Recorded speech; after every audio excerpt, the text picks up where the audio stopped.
Chapter 8.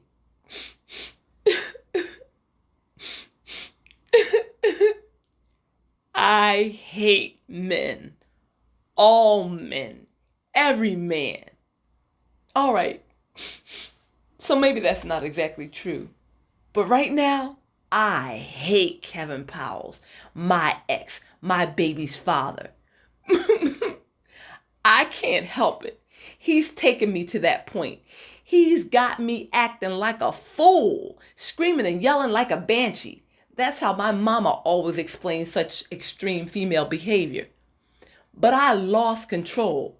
I lost reason. I practically lost my damn senses. Stay calm.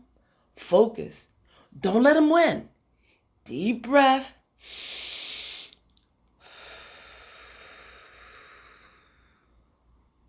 I'm going to try to set the scene for you.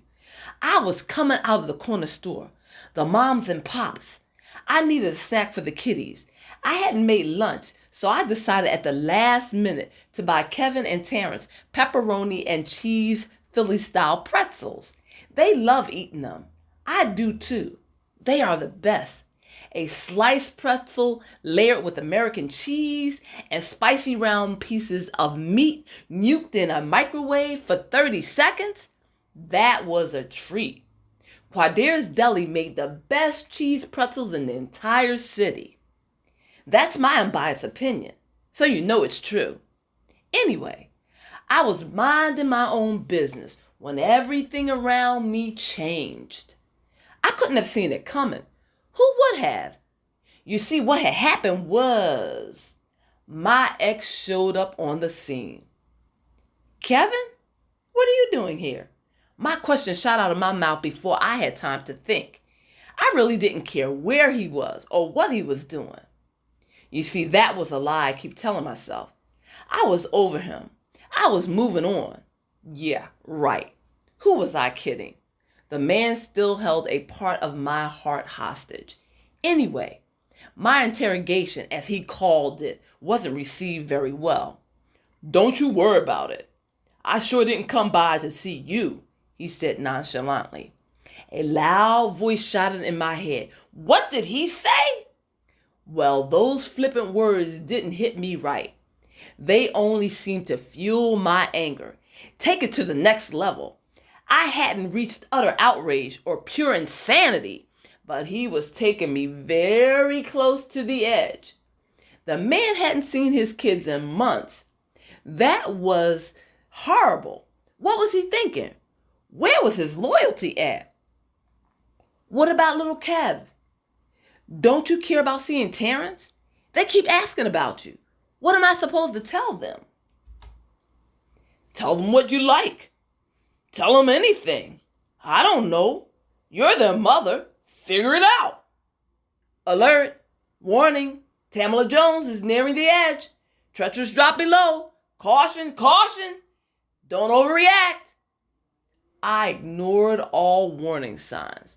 By now, I was out of the store and following him down the street. I still had my work uniform on. I still wore the lipstick and perfume from Miranda bought for me.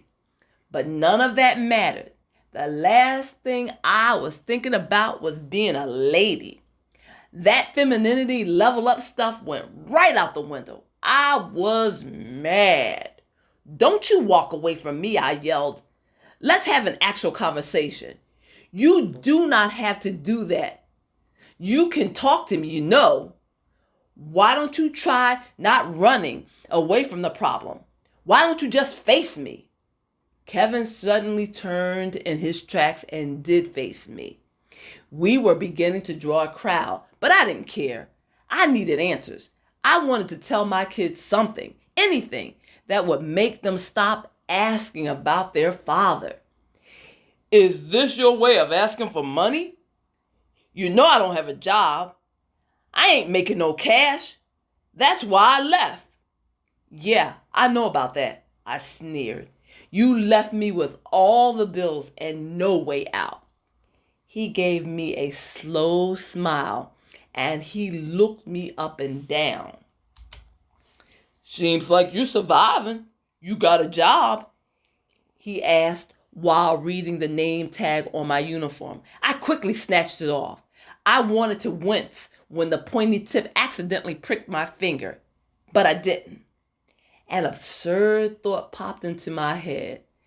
I could be the black version of Sleeping Beauty.